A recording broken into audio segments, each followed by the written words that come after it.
ब्राह्मणों के गांव में यादव या कर तेरी कथा करने की हिम्मत कैसे हो गई? यह सवाल मुकुटमणि से नहीं, हर उस इंसान से किया गया जो भक्ति की राह पर जाति की दीवार को लांघने की कोशिश करता है। यह सवाल उस सोच का प्रतीक है जो आज भी इस बात को मानता है कि भगवान जो है वो सिर्फ ऊंची जाति के हैं। और इन लोगों से आज हम ये सवाल पूछते हैं कि क्या भगवान श्री राम ने कभी शबरी से उसकी जाति पूछकर उसके जूठे बेर खाए थे? क्या भगवान श्री कृष्ण ने सुदामा से दोस्ती उसकी जात देखकर की थी? और अगर हमारे भगवान भेदभाव नहीं कर रहे थे तो भगवान के नाम पर ये कौन से धर्म के ठेकेदार हैं जो भगवान को बदनाम कर रहे हैं? क्योंकि ये जो घटना है ये इंसानियत को तार तार करने वाली है, धर्म को खोखला बताने वाली है, समाज को भीतर से तोड़ने वाली है। इटावा के दादरपुर गांव में कथावाचक मणि यादव और उनके सहयोगी संत कुमार के साथ जो कुछ हुआ वो केवल दो लोगों की बेइज्जती नहीं थी, यह हिंदू समाज की आत्मा पर चोट थी। यह हमला किसी जाति पर नहीं बल्कि भक्ति के अधिकार पर था। यह चोट शरीर पर नहीं उस विचार पर थी जो ये मानती है कि भगवान सबके हैं और भगवान के कथा करने का अधिकार भी सबको है।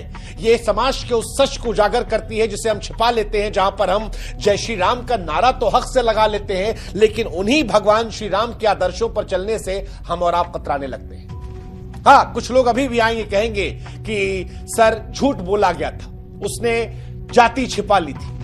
अरे जाति छिपा ली थी तो उसको लहूलुहान कर देंगे, उसके ऊपर पेशाब कर देंगे, सर छिलवा देंगे, सिर्फ इसलिए क्योंकि वो ब्राह्मण नहीं है। सिर्फ इस बात के लिए आप इंसान के साथ जानवर जैसा सलूक कर देंगे क्योंकि उसकी जाति इतनी भारी नहीं थी, इसलिए उसकी भक्ति इतनी ज्यादा पवित्र हो गई कि उस पर पेशाब करवा देंगे, उसको किसी के पैर चटवाएंगे, उसके सामान को तोड़ देंगे, सामाजिक तौर पर बेइज्जती करेंगे। और यह सब कुछ उस आंगन में जहां पर आपने भगवान को पूजने के लिए उसे बुलाया था और आपको लगता है कि यह सब देखने के बाद भगवान आपको आशीर्वाद देंगे?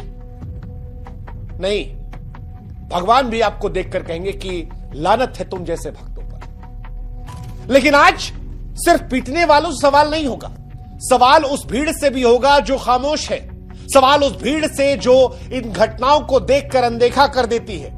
क्योंकि आपको भी यह समझना पड़ेगा कि हमारी चुप्पी, हमारी ये खामोशी उस भीड़ को बढ़ावा देती है। जब हम और आप जाति देखकर संवेदनशील बनते हैं तब ये हमारे धर्म को खोखला कर देती है।